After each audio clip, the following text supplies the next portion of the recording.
Berikutnya atas nama Bu Fani, boleh berdiri Bu Fani untuk menyampaikan pertanyaannya dan akan dijawab oleh guru kita Ustadz Rustandi.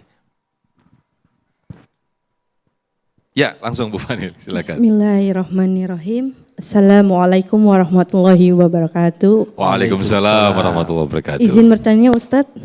Ustadz, kalau ibu sedang menyusui, boleh tidak berpuasa? Makasih Ustadz. Berpuasa tetap dalam kondisi menyusui bayi begitu ya maksudnya. Oke, silakan Ustadz. Oke, baik. Yang merasakan ibu sendiri. Yang merasakan ibunya sendiri, yang kedua dampak terhadap bayinya. Kata ibunya, saya sehat, saya kuat, saya bisa nyusui anak, kemudian saya akan berpuasa.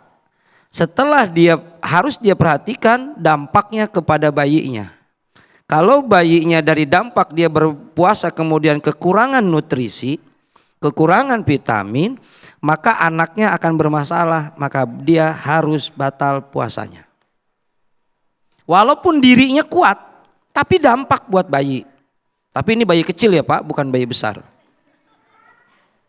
Ya, gitu. Kemudian, itu pertimbangannya. Satu, yang kedua yang jadi bahan pertimbangan adalah dampak dari kesehatannya kata yang ahli, dokter. Kata dokter, Bu, ibu harus tidak puasa. Sebab ibu kondisinya nggak bagus. Anak ibu sehat, tapi ibu nggak bagus. Dia memaksakan dirinya untuk berpuasa.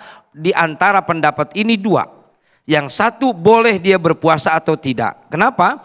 Yang tahu kapasitas dirinya, pribadinya sendiri. Sementara dokter dia yang hanya menilainya, yang merasakan adalah pribadinya. Gitu Ibu. Jadi jawabannya terserah Ibu. Kuat, puasa. Puasa kuat, anak lihat. Dampaknya ada enggak dari anak gitu. Itu harus dipahami. Sebab kalau ibu mah hubungannya yang menyusui mah kan ada orang lain. Beda dengan kita-kita yang laki. Yang laki kan enggak nyusui.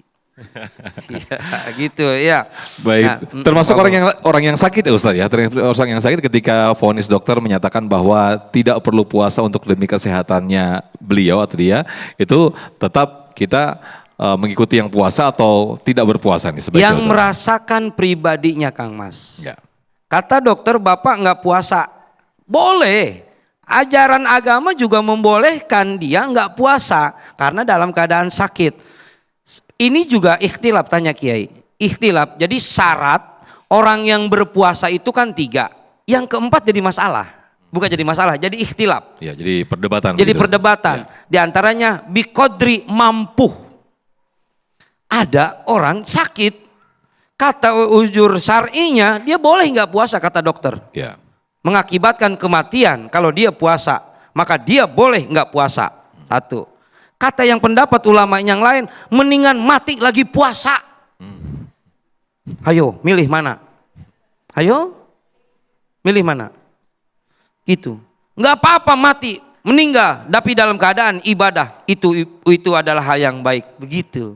Jadi biqadri itu, kemampuan itu ikhtilaf dalam hal itu. Masih dalam gitu. hal dalam hal permasalahan. Khilafiyah begitu ya Ustaz. Khilafiyah, wallahu a'lam. Nah, di segmen berikut ini pemirsa, Damai Indonesiaku spesial Ramadan 1447 Hijriah di segmen 5 kami akan hadirkan yaitu segmentasi Dai Cilik Damai Indonesia. Nanti saya akan bersama Ustaz Fathir Irsyad akan mengomentari adik-adik kita yang tampil untuk memberikan tausiah kepada kita semuanya. Tetaplah bersama kami nanti dalam segmentasi Dai Cilik Damai Indonesia.